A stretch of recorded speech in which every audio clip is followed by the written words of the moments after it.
Saludos amigos, aquí Samuel Montañez y estamos en este nuevo episodio del podcast y en esta ocasión nos acompaña Luisa Montes, que es una de las principales expertas en México y América Latina de bonos verdes, finanzas sustentables y economía del medio ambiente o economía medioambiental. Y justamente pues estábamos platicando ahorita fuera de cámaras cuándo fue la última vez que Luisa y yo nos vimos. Y Luisa y yo, si no, y tú corrígeme Luisa, nos conocimos cuando impartimos módulos diferentes de un diplomado, de los primeros diplomados de inversión de impacto que hubo en México, y pues ahí nos conocimos, ¿no? Y justamente creo que yo más con un tema de, pues, de finanzas y de inversión de impacto, y tú más con este tema de finanzas sustentables. Pero antes que nada, Luisa, pues quisiera que para alguien que no está familiarizado para nada con ese tema, ¿qué entendemos por finanzas sustentables? ¿Que abarca a grandes rasgos? Bueno, pues las finanzas sustentables es algo bien interesante. Fíjense que se los voy a explicar. Ay, miren, aquí tengo un corazón. Se los voy a explicar con el corazón. Resulta que así como el corazón bombea la sangre a todo el cuerpo y llega a cada una de las células que lo necesitan, el sistema financiero bombea el dinero a cada uno de los proyectos que lo necesitan. Pero si nosotros le decimos que el proyecto que lo necesita es un barco que va a llevar esclavos a América, pues esa es la actividad que vamos a promover. Y les digo lo de los esclavos, no porque se me haya ocurrido ese ejemplo, sino porque Lloyds Bank acaba de pedir una disculpa pública diciendo que en el siglo XVIII ellos apoyaron la producción de barcos que traían a los esclavos a América. Y al apoyarlo, ellos estaban apoyando la esclavitud de una manera indirecta, pero que ahora están muy convencidos de que no, de que deben de poner ojos muy específicos o deben de analizar muy bien los proyectos que están financiando para no financiar estos proyectos que no queremos que sean financiados. Y por el otro lado, queremos que estos proyectos de gas, de petróleo, que son súper, súper contaminantes, de repente ya no encuentren financiamiento, ¿no? Que ya ningún banco, ningún fondo les diga, ok, quiero entrar. Solo quiero entrar en proyectos que sean limpios. Esas son las finanzas sustentables. ¿Y cuál sería el incentivo para una empresa para decir ya no voy a invertir en petróleo? O sea, ¿cuál es el incentivo puramente económico más allá de ético, no?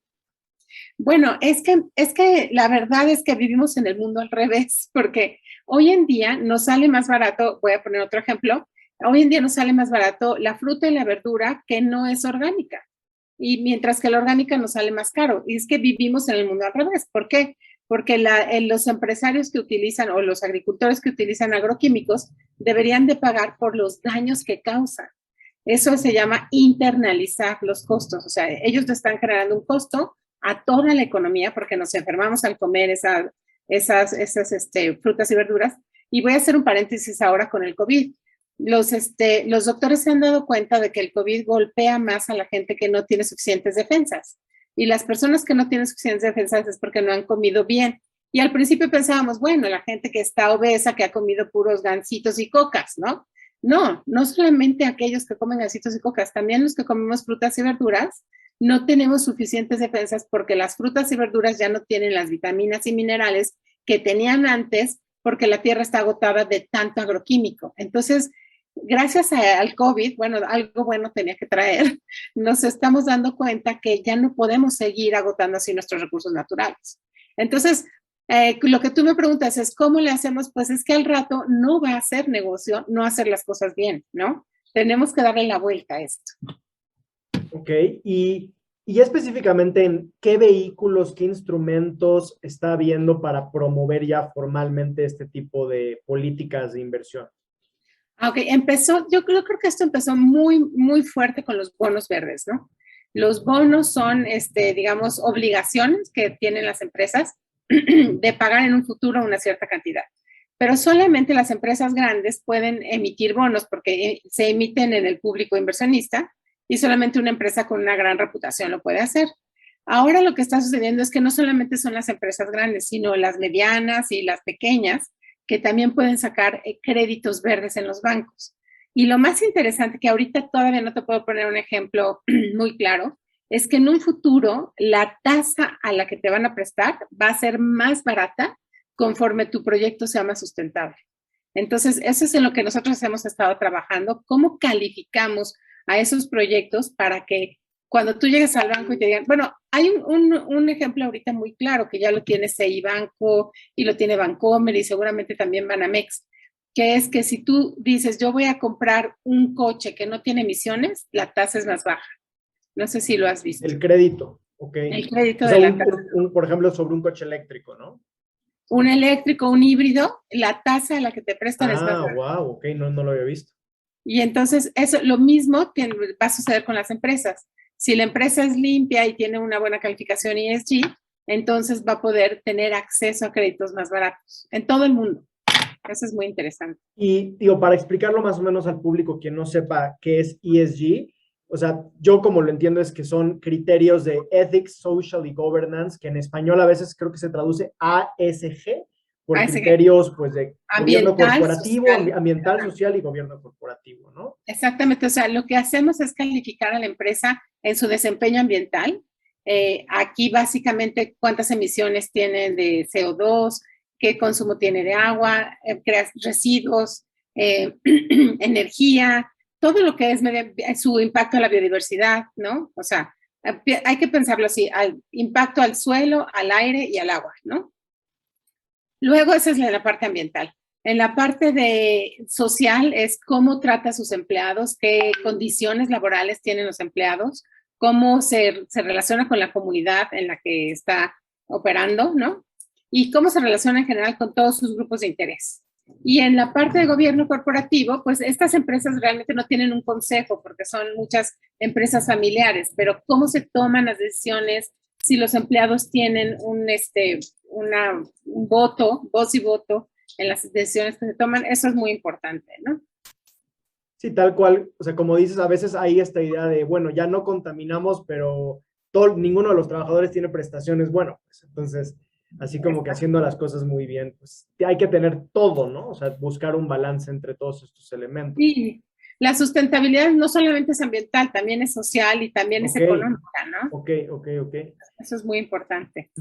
Y digo, creo que un poco lo que decías era que finalmente cualquier empresa va a generar una externalidad, ¿no? O sea, no hay una empresa que no genere desgaste de energía, que no genere algo de contaminación, o sea, no hay ninguna organización que no vaya a generar algo.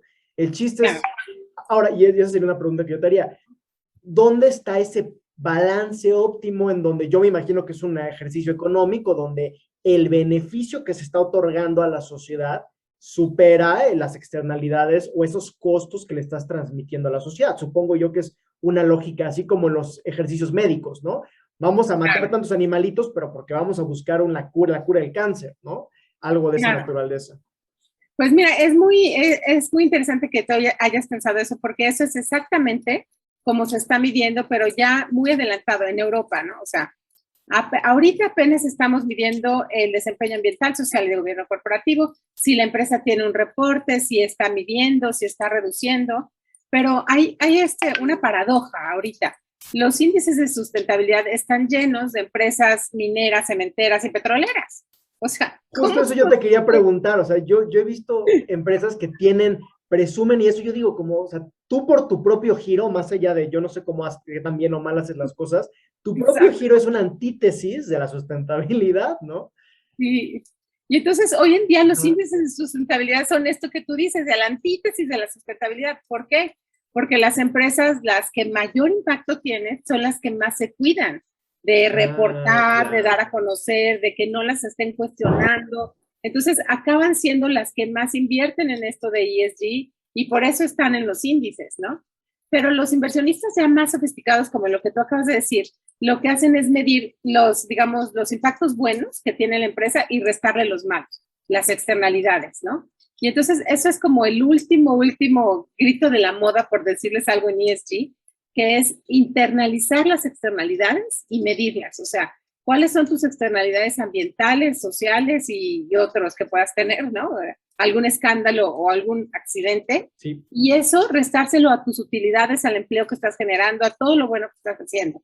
Y es muy interesante que la primera empresa que hizo este ejercicio fue Puma, que por cierto el dueño es el esposo de Salma Hayek. Ah, ok, Entonces, sí. El señor Pinot, ¿no? el señor Pinot hizo ese ejercicio y todas las utilidades de la empresa no alcanzarían para pagar las externalidades que está generando. Entonces, ese fue una, o sea, como que se le abrieron los ojos y no sé si han ido ustedes últimamente a las tiendas de Puma, ya sus bolsas son, donde te entregan los zapatos son de cartón, el zapato ya es de botellas recicladas, ya tienen otra visión, ¿no? Ok. Y volviendo rápido a este tema de los bonos verdes, y tú corrígeme si estoy mal, yo tenía la idea de que los bonos verdes surgieron con este empresario muy famoso de Gran Bretaña, Sir Ronald Cohen, que hasta donde yo entiendo fue la persona que introdujo, digamos, el mundo de, pues, de la inversión social en el Reino Unido como, digamos, de forma muy robusta. Y tengo yo, o sea, que este señor, digo, para dar una introducción, era un hijo de una familia egipcia que se van refugiados a vivir a Reino Unido. Después él, ya después de la universidad, consigue una beca en Oxford, se va a estudiar a Harvard Business School y después hace una vida, muchos años de su vida como banquero de inversión, inversionista de capital privado en Wall Street, en Nueva York, y también en Londres, y posteriormente ya en algún punto de su vida se había vuelto de las figuras como más prominentes en las finanzas en Reino Unido, y pues ya tenía mucho dinero y todo, y dice, bueno, ¿y ahora qué beneficio puedo hacer además de generar dinero para pues, gente que tiene mucho dinero, ¿no? Y dice, pues, ¿cómo puedo yo generar que emprendedores sociales, que entre ellos están emprendedores que buscan justamente temas del medio ambiente o también temas sociales, tal cual, gente en situación de cárcel, fue uno de los primeros proyectos que él hizo para ayudar a gente en situación de cárcel a reintegrarse a la sociedad y estos temas, y él y muy parecido a lo que tú decías, era ¿cómo podemos lograr que este tipo de emprendedores que quieren no solo generar dinero, porque no son organizaciones sin fines de lucro, son para lucro, pero también buscan aminorar o resolver de fondo una problemática social y o medioambiental? Pueden ser las dos, una o la otra. Y él ya empezó un fondo llamado Big Society Capital, que justamente promovía inversión a otros fondos que a su vez ellos iban a prestar dinero para emprendedores de este tipo que justamente atacaban problemas sociales, medioambientales o ambos. Y ya más adelante, tengo entendido que fue la primera persona que tuvo esta idea de decir, ¿por qué las grandes empresas pueden financiarse en los mercados como una petrolera que puede emitir bonos y acciones? ¿Y por qué no podemos hacer un bono para financiar la reforestación de un parque? ¿O por qué no podemos hacer un bono para mejorar las escuelas públicas del gobierno? Porque eso tiene un impacto social enorme en el desempeño de los jóvenes, ¿no? Y tengo entendido, y digo, ahí tú corrígeme, tú que sabes de esta parte de cómo empezó estos bonos verdes y cómo los distinguimos también de los bonos sociales. Pues mira, toda la historia que contaste de Sir Ronald Cohen es la historia de los bonos sociales, exactamente. En el 2006, Nicholas Stern, que ahora es Sir Nicholas Stern, hizo una estimación de cuánto nos va a costar el cambio climático si no hacemos nada, ¿no? Y entonces se dio cuenta que nos iba a costar más o menos el 20-25% del PIB mundial. Entonces le pidió una serie de empresarios y la ONU y así, le pidió a varias instituciones financieras que diseñaran un instrumento para financiar todo lo que necesitamos hacer para evitar los peores efectos del cambio climático. Y entonces los muy, ¿cómo se dice? Muy inventivos, muy creativos, los financieros dijeron, pues vamos a hacer bonos verdes. Entonces, los bonos verdes son un bono como tradicional, ¿no? De empresas grandes, pero solamente vas a financiar proyectos sustentables, ¿no? Entonces, eso ya estaban dando cuando Sir Ronald Cohen dice, bueno, este mismo instrumento lo podemos utilizar para cuestiones sociales. Y eso fue, digamos, la inventiva que sí tuvo Sir Ronald Cohen, que fue decir, mira, si al gobierno le cuesta una persona en la cárcel $300 al mes, a un privado le va a costar 150. Entonces, vamos a darle este dinero al privado que lo va a hacer de una manera más eficiente. Y el resto es ganancia para el privado, ¿no? Entonces, ahí generas un incentivo para que el privado participe en ciertos servicios que de otra manera no tendría ningún incentivo porque no le vas a cobrar a la persona que está en la cárcel. Y el gobierno resuelve muchas cosas. En este caso, en México, se pudiera utilizar, como se estaba utilizando para la energía limpia, en los casos que el gobierno no tenía suficiente dinero para la inversión inicial. Entonces, los privados ponen la inversión inicial para generar energía limpia y luego comparten los beneficios con el gobierno, que era un ganar-ganar, ¿no? Yo siento que el gobierno actual no lo entiende así y entonces retrocedió y ahora ya no quiere que participen y ya no quiere que la energía limpia sea lo primero, ¿no? Pero en todo el mundo, independientemente de que este gobierno no lo entienda, en todo el mundo hacia allá va, con la participación privada tal vez muy acotada, muy dirigida a lo que los gobiernos quieren, y estos son los bonos, los verdes y luego los sociales. Después de los sociales y verdes salieron los sustentables. Después salieron los bonos ligados a la sostenibilidad, que esos son bien interesantes porque... Y puedes distinguir entre sustentabilidad y sostenibilidad, que siempre hay ahí confusión. Ay, Dios santo. Sí, Es que, sí. mira, sustentabilidad es un anglicismo, es una palabra que no existía en México y no existía en español, y en el resto de Latinoamérica, en vez de decir sustentabilidad, dicen sostenibilidad. Ok. Pero para mí es lo mismo, mira, yo te voy a decir, Okay. si cumplimos cuatro básicas cosas, que esto nos dice The Natural Step. Si utilizas recursos no renovables, no eres sustentable. Si utilizas recursos renovables a una tasa mayor de la que se renuevan, no eres sustentable. Si generas residuos a una tasa mayor de la que el medio ambiente los puede pues regenerar, entonces no eres sustentable. Y si no tomas en cuenta a la sociedad, no eres sustentable. Ya si le quieres decir sustentable o sostenible, pero cumple con esos 4 principios, ya, no importa cómo le digas. Pero entonces, bueno, entonces los bonos ligados a la sostenibilidad, y luego ahora salieron los bonos COVID, con el COVID, que salieron en China primero, pero ahora ya también hay bonos COVID en Estados Unidos, en México están a punto de salir. ¿Y es para financiar infraestructura para combate al COVID?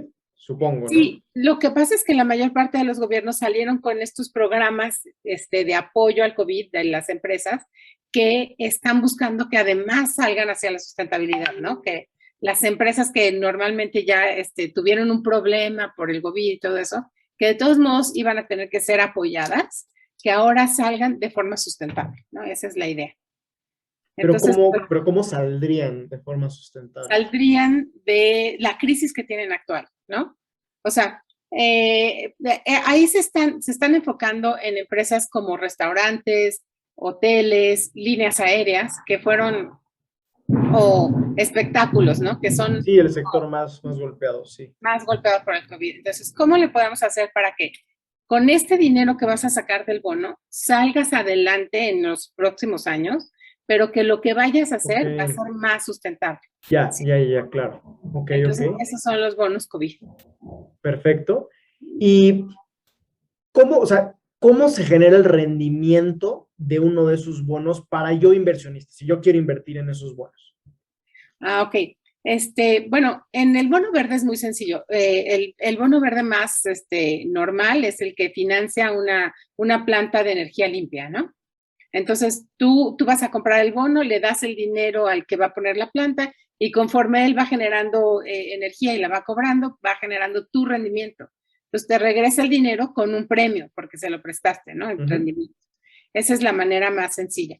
En el caso de los bonos sociales, es como dijimos en la cárcel, la diferencia lo paga el gobierno de lo que porque te está teniendo un ahorro finalmente, ¿no? Exacto. Y en los bonos COVID, pues ahí sí que rezando que esto acabe pronto, porque no vemos para cuándo con esta tercera ola. Ya estábamos medio retomando la actividad y de repente otra vez a sus casas, ¿no? Pero bueno, esperemos que esto se arregle y que ya se genere esto de la inmunidad de rebaño, porque ¿no? El bichito no se va a ir. Exacto. ¿No?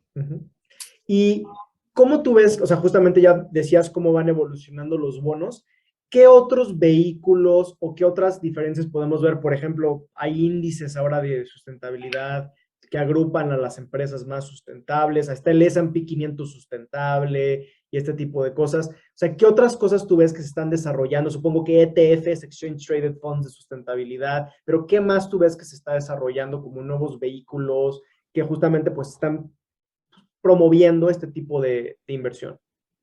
Bueno, mira, a nivel internacional, como tú dices, los índices de sustentabilidad han sido como lo más importante que los grandes inversionistas, que son pues los inversionistas institucionales, pueden tomar para meter en su cartera, ¿no? Entonces ahí tienen sus empresas más sustentables. Lo otro que te decía son estas empresas que ya no son la minera, la cementera grandotota, sino la inversión con impacto, ¿no? Que esto, que tú analizas realmente cuál es el impacto positivo de esta empresa y entonces voy a empezar a invertir en eso. Yo creo que algunos fondos de inversión ya están pudiendo invertir en esto y los fondos de pensiones a través de ciertos vehículos de largo plazo lo están pudiendo hacer, ¿no? Entonces yo creo que con eso ya tienes empresas grandes que son sustentables, bonos verdes sociales ligados a la, o sea, toda la gama de bonos diferentes que hay, que son de deuda. Y la inversión con impacto, que probablemente sea un pequeño porcentaje de nuestro fondo de pensiones, porque es más alto el riesgo, pero también podría ser más alto el rendimiento. Yo creo que esa es la cartera más importante que tenemos de inversiones. Entonces, deuda y capital, ¿no? Y bueno, también hay unos que son como se les llama cuasi capital, que son obligaciones convertibles que también ya hay también sustentables, ¿no? Okay. Y yo creo que lo más importante que ha sucedido en México en este sentido es que los fondos de pensiones se obligaron hace 3 años, se obligaron voluntariamente, no creas que los obligó el gobierno, a comprar los bonos verdes que salgan. Entonces, eso genera el mercado automáticamente. Cualquier empresa que quiera hacer un proyecto sustentable, que tenga una idea de cambiar una caldera, de hacer cosas, de poner cosas solares. Por ejemplo, me acuerdo que Rotoplas hizo uno de reciclaje de agua o algo de esto, ¿no? No, Rotoplas ha hecho varios y tiene el mercado para hacer más, ¿no? Entonces, cosas de captación de agua de lluvia, todas estas soluciones que necesitamos hacer. Ahora, como te decía, necesitamos meternos mucho a recuperar el suelo, ¿no? O sea, a ver que nuestros alimentos vuelvan a ser nutritivos, todo eso. Yo creo que todos esos proyectos van a poder ser financiados. Y bueno, la otra cosa en la que estamos trabajando es en la banca ética, que eso no te lo había platicado, pero la banca ética es un banco que se dedica únicamente a financiar proyectos con impactos positivos sociales, ambientales y culturales. Eso es algo muy importante, ¿no? Entonces, ese es otro instrumento que puede existir. Yo, justamente ahorita que hablabas de esto de banco social, hay una bolsa, una suerte de bolsa de valores en España llamada la bolsa social, que me suena un poco a esto que acabas de mencionar, pero ¿qué ejemplo tenemos de un banco que ya se dedique solamente a prestar créditos a empresas que cumplan con estos requisitos? Bueno, el papá de esto es Triodos Bank, ¿no? Entonces, Triodos Bank nació hace 40 años en Holanda y fue la idea de 4 personas que formaron una fundación. Eso es muy interesante, porque el dueño de los derechos del banco, no de las acciones, de los derechos de lo que se hace y lo que no se hace, es la fundación. Entonces, esta fundación tiene a personas que están convencidas de que la parte ética del banco es lo más importante. Y entonces, yo digo, ya lleva operando 40 años y yo creo que el examen más importante que han pasado fue el de la crisis del 2008, que en la crisis del 2008 Triodos Bank no tuvo ningún problema de default, porque todos sus proyectos están financiando a la economía real, o sea, están financiando un proyecto de agricultura orgánica, de energía limpia, de, no sé, teatros, o sea, cosas así que son, o escuelas, sobre todo Waldorf, que es un tipo de educación como más, no sé si decirte más espiritual, porque yo no estuve en una escuela Waldorf, pero sé que es muy especial. Y ese tipo de proyectos son los que financian estos bancos, ¿no? Y ahora viene a Latinoamérica, ya empezó en Chile, ahora Brasil, Colombia y ya va a llegar a México. Ok. Y, por ejemplo, algo que yo he escuchado, digo, no sé mucho el tema, pero he escuchado que siempre hay un debate entre los economistas ambientalistas sobre o sea, cuál debe ser como el orden, ¿no? Por ejemplo, hay un libro de un sueco, ahorita a ver si me acuerdo el nombre, que dice que, dado un análisis que él y su grupo de investigación hicieron, la mejor inversión para el medio ambiente sería no en el medio ambiente y sería en la nutrición de niños pequeños. Porque cuando, bueno, según las conclusiones del libro, es que cuando los niños superan un límite pues de ingreso, o sea, las personas en general superan un límite de ingreso, cuidando que el niño tuvo una nutrición adecuada en su desarrollo pequeño, porque después ese daño ya es irreversible, o sea, cuidando eso y que ya llegues a un nivel de ingreso, entonces ya las personas, pues de forma medio automática, se empiezan a preocupar por el medio ambiente, ¿no? Entonces, que según su análisis, la mejor inversión sería full en eso, ¿no? Ay, fíjate que no lo he leído, pero de cierta forma tiene razón y eso es algo que la gente está volteando a ver, que el primer año de vida, y de hecho antes, ¿no? Desde el embarazo. Sí, O sí, sí. sea, el desarrollo del cerebro es muy importante en los primeros meses y si no, como tú dices, se desarrolla el hueso, pero no el interior, entonces queda el cerebro como con un espacio que nunca vas a, Ujú, o sea, nunca va a llegar a eso. Y sí, y es increíble que el gobierno o que los gobiernos no le pongan intención y todo el dinero al asador a que los niños coman bien los primeros años, ¿no? Bueno, ujú, ujú. de que sea también mucho de alimentación materna y que la mamá coma bien, o sea, claro, porque ese primer año es determinante, sí, Determinante. Y lo prenatal, como tú dices, también ya hay evidencia que es así fundamental. fundamental. O sea, si no lo haces en esos momentos, pues ya después puedes hacer muchas cosas después, porque pues obviamente todos los bebés que han sido adoptados y que tuvieron una infancia también salen adelante bien, ¿no? Pero ya tienes que invertirle muchísimo, ¿no? Entonces, Ujú, eso es una gran verdad. Y es cierto que esto de la preocupación ambiental es un bien de ricos, ¿no? O sea, como le diríamos, es un bien superior, ¿no? sí, O sea, exacto. O sea, primero porque o sea, me preocupa no morirme de hambre y después ya me preocupo por el medio ambiente, ¿no? sí, mira, yo en el año 2000 trabajé en la reserva de la biosfera de la mariposa monarca y entonces platicábamos con la gente que trabaja ahí o que vive ahí y le preguntamos, ¿cuánto te pagan por tirar un árbol? 200 pesos. Y le decías, pero para qué, oye, tengo que darle de cenar a mis hijos. Ujú, Y te juro, si yo tuviera que darle de cenar a mis hijos y solo tengo un árbol, también lo tiraría. O sea, claro, obviamente. sí. Entonces, si entre cenar y conservar, Sí, no, es también que la no, gente que no tiene acceso a luz eléctrica, pues quema leña, ¿no? Es exacto. súper contaminante y pues si no tienen electricidad, pues no queda más que quemen leña, justamente. Y queman leña dentro de la casa, Dentro entonces y que tienen además para los problemas pulmones es terrible, sí, sí, sí. pulmonares. Entonces ahí se generaron las estufas lorenas, que seguramente ya las conoces, Ujú, que son de muy bajo costo y hace que el humo salga. O sea, siempre hay soluciones, pero creo que tenemos que trabajar con la gente para poder tener mejores soluciones. ujú, ujú. Sí, o sea, como que en este orden de como plan de desarrollo, pues digo, no hay, tú corrígeme, pero si no mal recuerdo en los objetivos de desarrollo sostenible de la ONU, creo que la pobreza sí es el tema número uno, si no mal El recuerdo. número uno, Sí, cero hambre, sí. exactamente, Sí, justamente. entonces, eso es también muy importante, que todas las empresas empiecen a ver cómo colaboran a los objetivos de desarrollo sostenible, ¿no? Ujú, ujú. Sustentable, como quiera.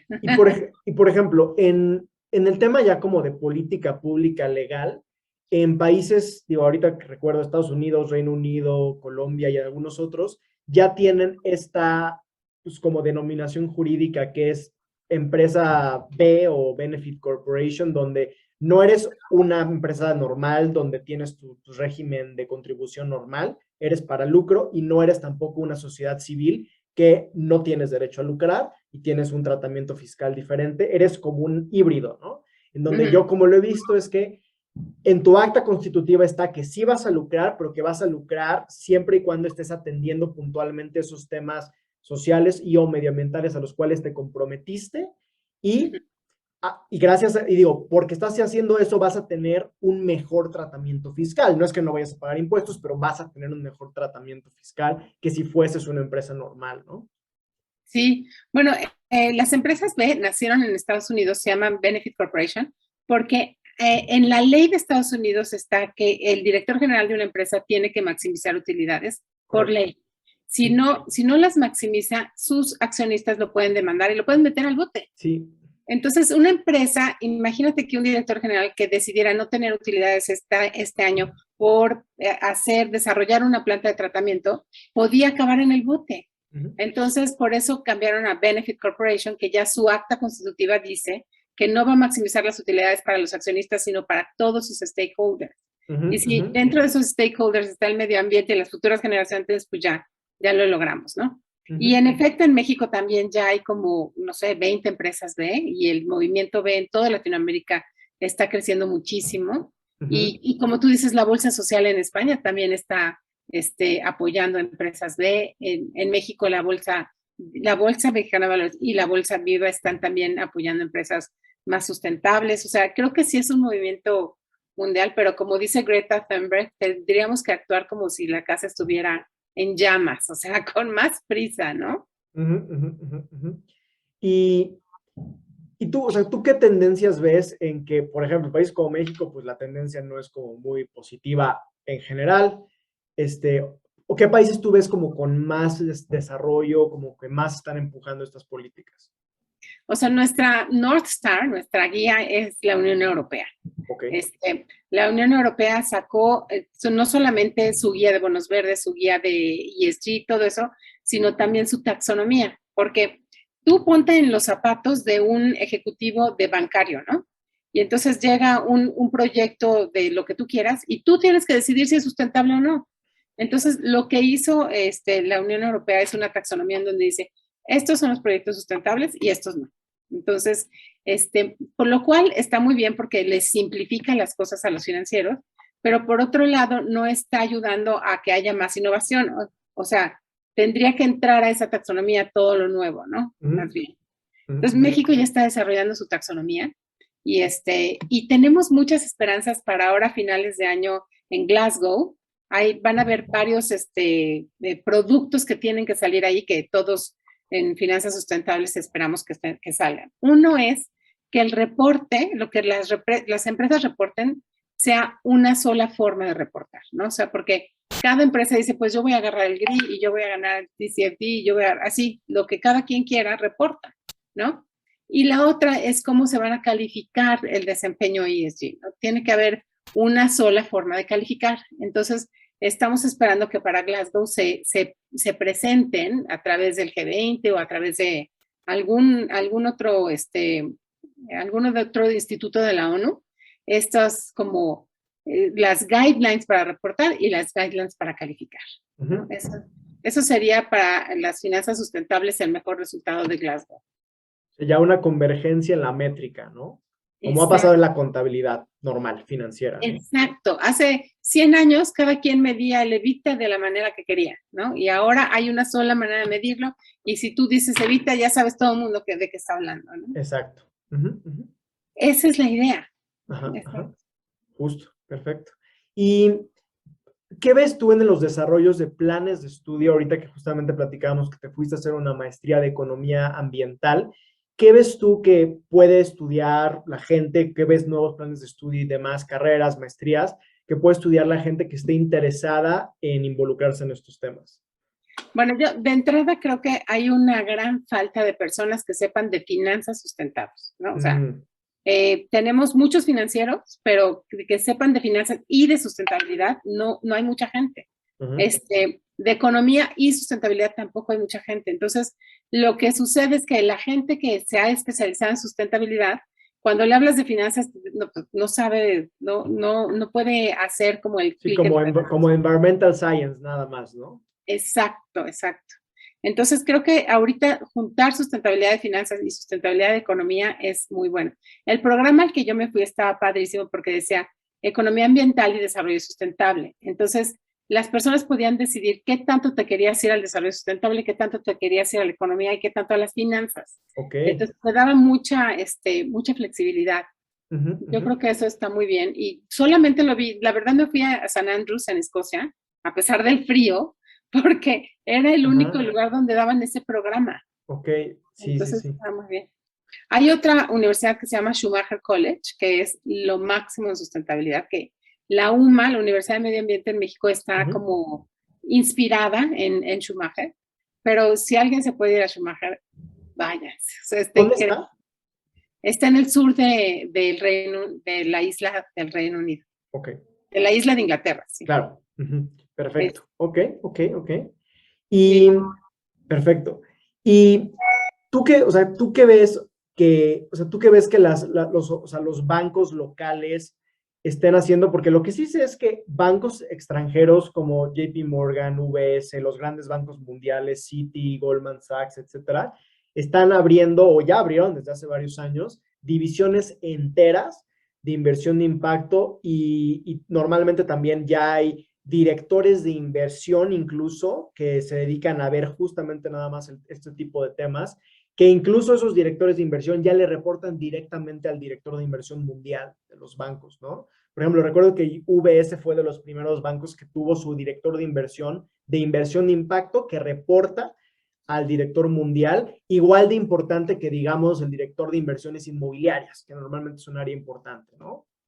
Sí, sí, bueno, en México yo creo que hay bancos que están tomando mucho la delantera. BBVA tiene un compromiso de que todos sus créditos van a ser analizados. Ahorita todos sus créditos mayores, no me acuerdo cuándo, de 100 millones o algo así, ya están siendo analizados. Banorte tiene también ya un análisis ambiental, social y gobierno corporativo y acompañamiento con sus empresas, ¿no? Ese yo creo que es muy importante. Citi, por ejemplo, ya está trabajando en el desarrollo de un precio interno de carbono, o sea, para ya ver qué tanto su cartera es limpia o no. O sea, hay muchas cosas. HSBC también está haciendo cosas interesantes. Creo que y ¿sabes cuál ha sido? Esto que te decía que el principal inversionista en México son los fondos de pensiones, ¿no? El dinero tuyo y mío que tenemos para cuando nos retiremos, somos los principales inversionistas, ¿no? Sí, sí. Entonces, los fondos de pensiones ya le están pidiendo, la CONSAR le pidió a los fondos de pensiones que inviertan de forma sustentable. Entonces, los fondos de pensiones ya le están pidiendo a todas las empresas que se muevan a todos sus propios inversionistas y a las empresas, ¿no? Entonces, ha sido como una cadena, una reacción en cadena, donde ya de repente te habla una empresa que dices, ¿pero cómo? Ay, es que me lo está pidiendo mi Afore, o me lo está pidiendo, o sea, se está moviendo el mercado, a pesar de la pandemia y todo. Otra cosa muy interesante es que en abril de 2020, justo cuando entrábamos a la pandemia, Banco de México genera su Comité de Finanzas Sustentables. Entonces, está Banco de México, está la Comisión Nacional Bancaria de Valores, la Asociación Mexicana de Bancos, la de Seguros, todos los reguladores, viendo qué podemos hacer para hacer más sustentable el sistema financiero, ¿no? Ahora, López Obrador acaba de decir que va a cambiar al gobernador de Banco de México, y pues esperemos que este nuevo gobernador siga con la parte de sustentabilidad, a pesar de que su jefe no lo impulse tanto, pero esperemos que sí, porque ya hay un muy buen movimiento hacia allá. Ok, ok. Y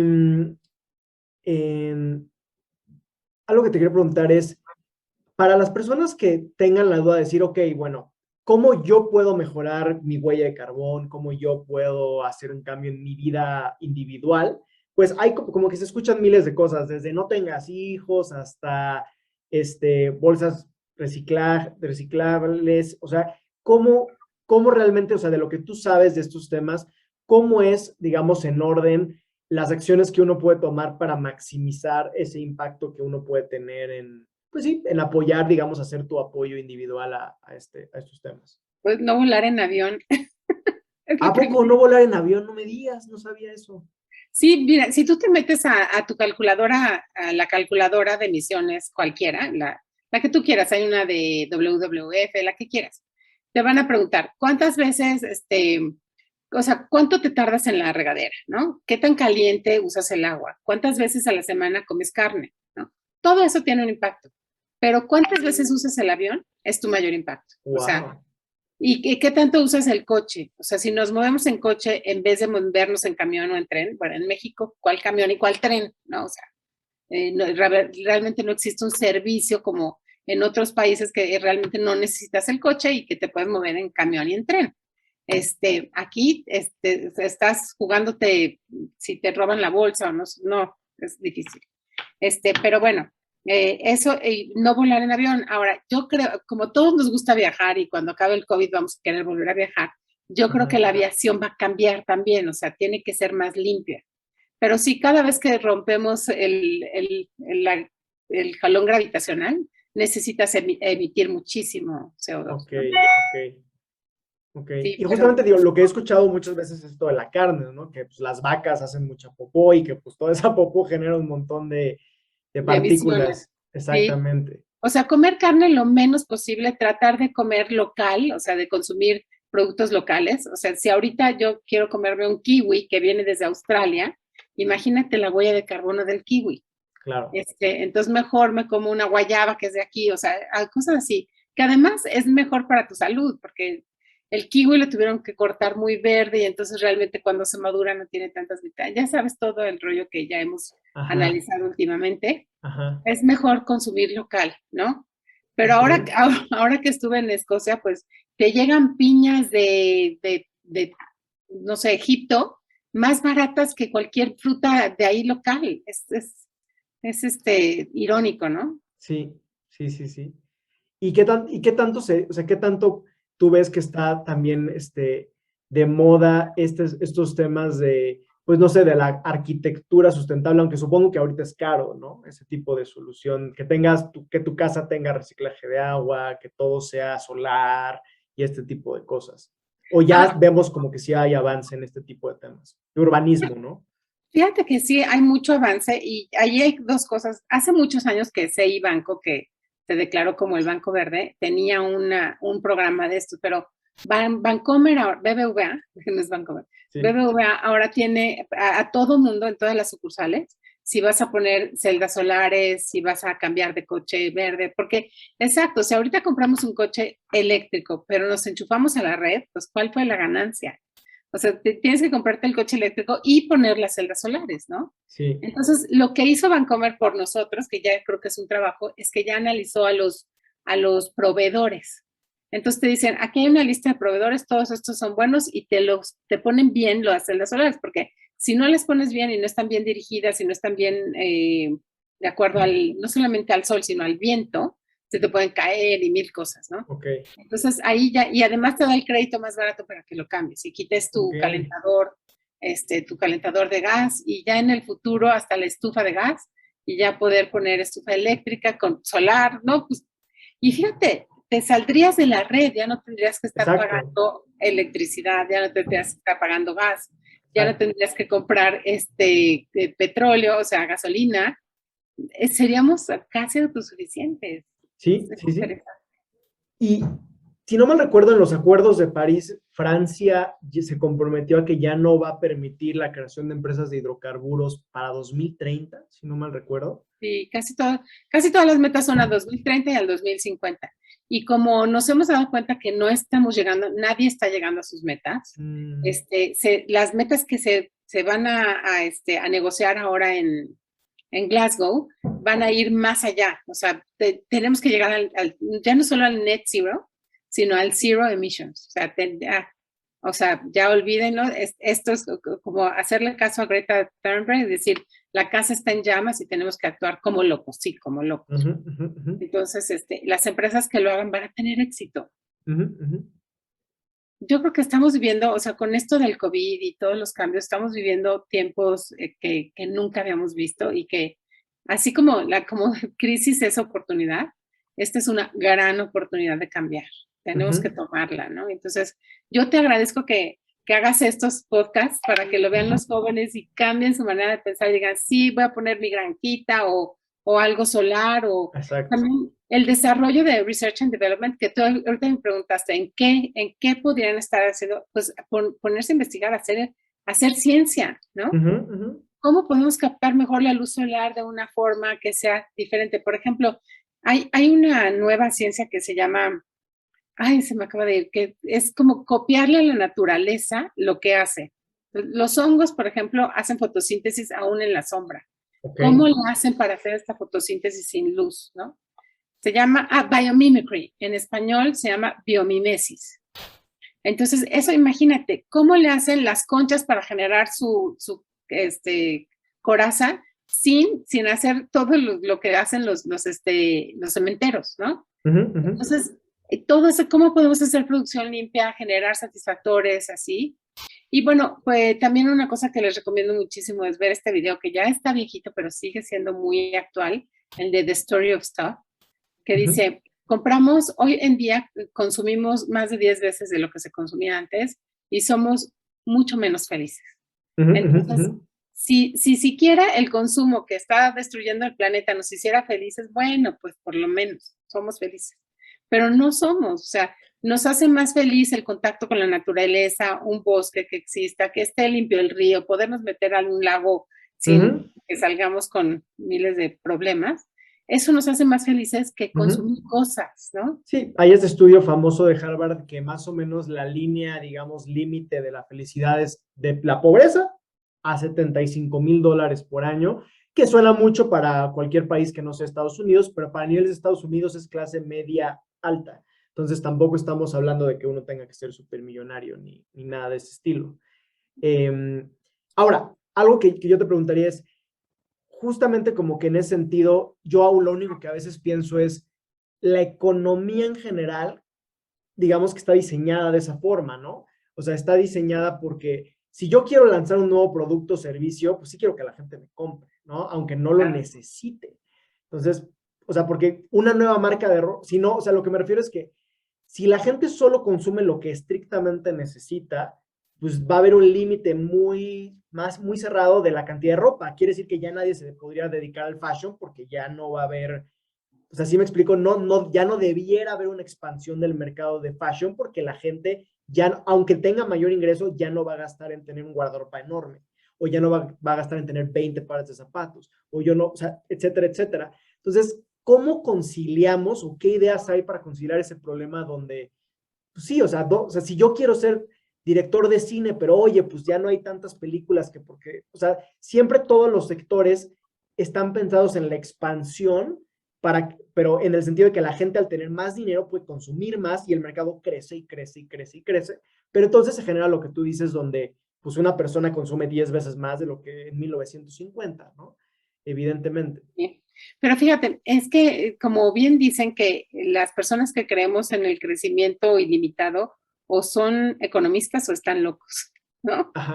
Porque tenemos un planeta finito, no podemos pensar en el crecimiento infinito, ¿no? Entonces, tienes toda la razón en preguntártelo, ¿y ahora cómo le vamos a hacer si no podemos seguir creciendo a lo loco? ¿Cómo le vamos a hacer, no? Entonces, hay un libro muy viejito que es yo creo que de los 90 que se llama Steady State Economics. Steady State Economics, sí.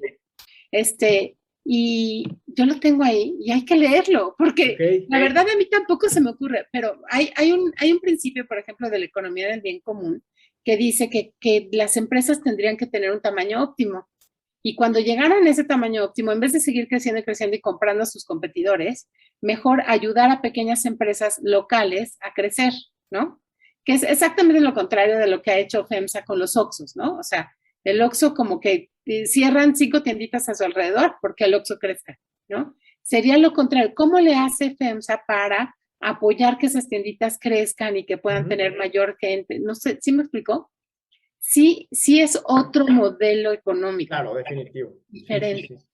Entonces, lo tenemos que pensar para que se desarrolle. La economía del bien común es una opción. También ya nació el Donut Economics y la economía azul y la economía anaranjada. O sea, hay muchas opciones de personas que estamos pensando en esto y que tiene que surgir, ¿no? Sí, porque creo que, o sea, todavía la pregunta que queda como con signo de interrogación justamente es, o sea, un poco lo que decíamos de, ok, sí es cierto que Greta dice, oye, pues ya o sea, hay que atender esto, pues sí, pero también los pobres, pues, también necesita que alguien los atienda. Y no conocemos ninguna metodología mejor para generar progreso que el capitalismo. O sea, no, entonces, pues, pero como bien dices, tiene este problema donde todo está basado en donde, oye, pues ya tengo dinero, ya hay más clase media, más ropa, más ropa, más ropa, pues sí, pero, y que la gente tenga no un traje, 20 trajes, y sigue creciendo, creciendo, creciendo, pero eso no es sustentable. O sea, no es un crecimiento, pues sí, no es sustentable, ¿no? No es sustentable. Pues mira, yo te invito a que si quieres a que hagamos otra plática, uno de capitalismo consciente. Sí, ¿no? sí. Porque también sí creo, cuando hablamos de la economía del bien común o de estos nuevos modelos, se interpreta como, ay, vamos a abandonar el capitalismo. No, yo tampoco quiero abandonar el capitalismo porque ya vimos que la otra opción que se nos ha ocurrido no funcionó, ¿no? Entonces, tampoco es que hayan salido de la pobreza, no salieron de la pobreza, ¿no? Exacto.